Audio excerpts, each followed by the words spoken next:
Logical is book intelligence, emotional is street intelligence, spiritual is intuitive intelligence.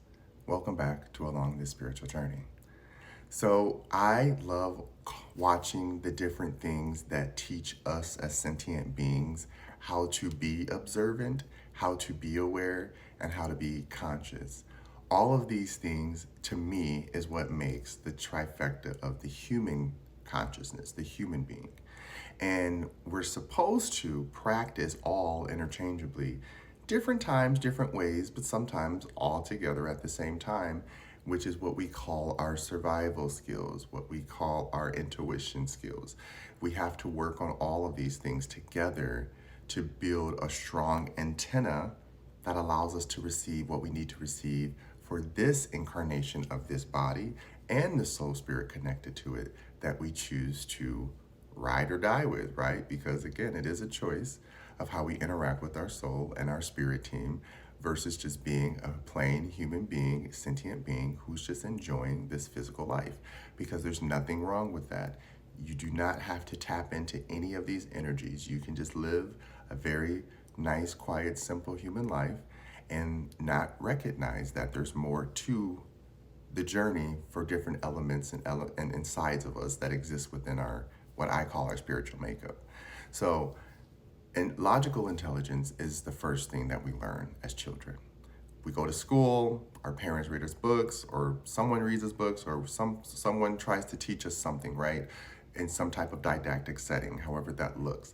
There's some type of form of here's formal training, here's the information, I need you to retain it.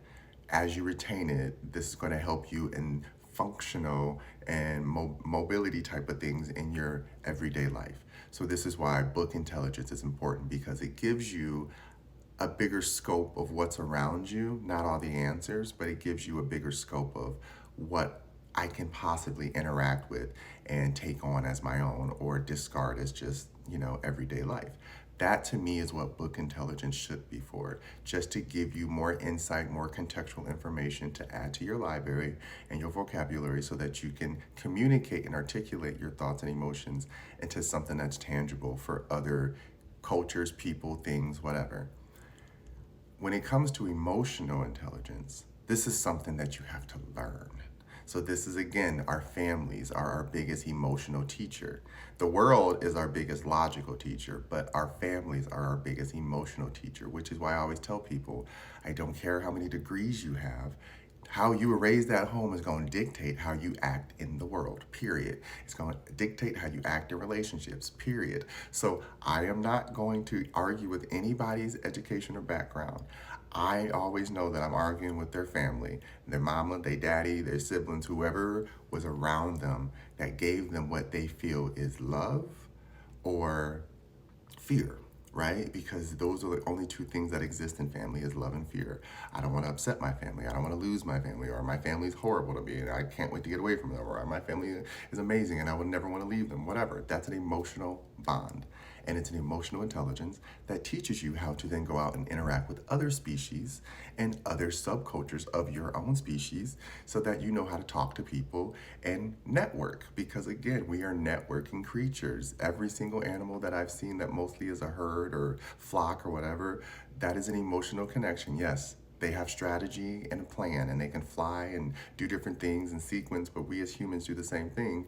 We just forget to apply the emotional part to the logical part, because logic and emotions are not separate. It's how we decide things every single day, because emotionally we decide, do I like this, do I not? Logical choice. Do I want this, do I not? Logical choice. So emotionally we have to walk outside and decide how we want to interact with the environment. And we can do so in a happy mode, we can do so in a passive mode, we can do so in an upset mode. That is a choice, because again, even though things around us can piss us off and upset our environment, it's still our decision on how we hold that emotional space for it.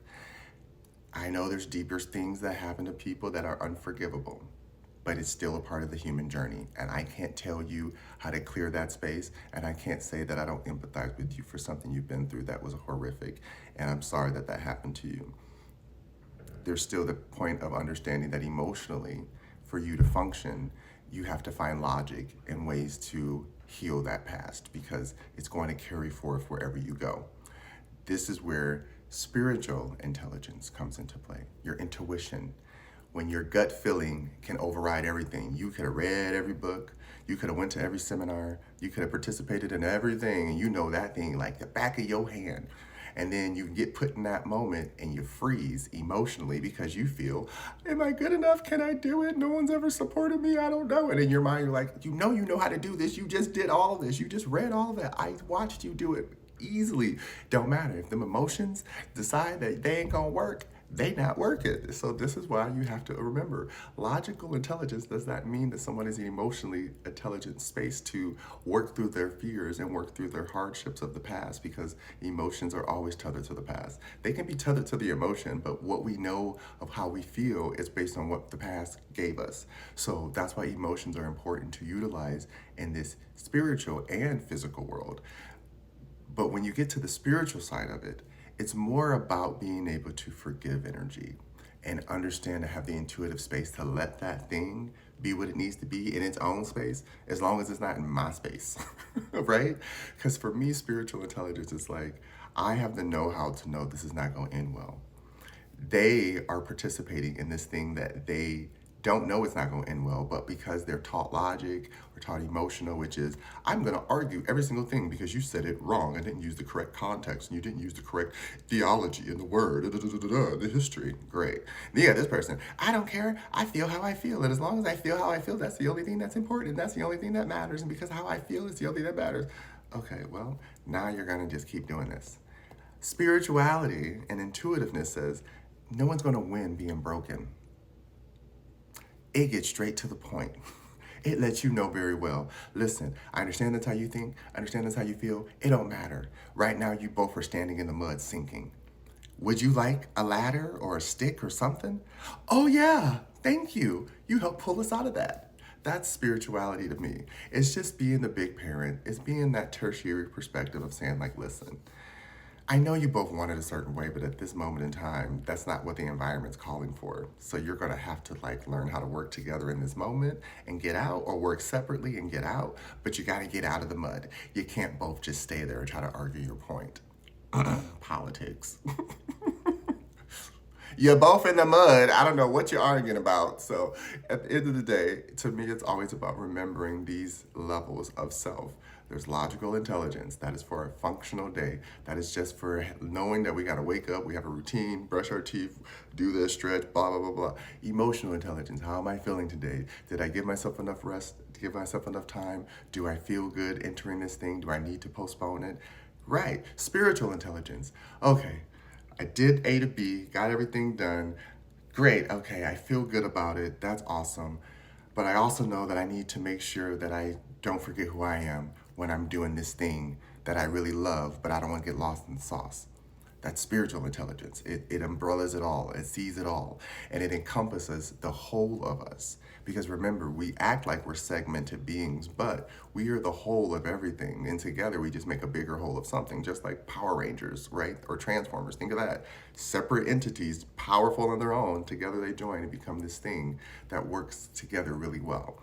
So this is why I say you have to know how to utilize all parts of yourself, all parts of intelligence. Because I've talked about this before. There's smarts and there's intelligence. Smarts will always be adaptability, but there's no thinking through it. You didn't do anything to learn it. You're just being adaptable, and you will walk off the cliff with the rest of the sheep.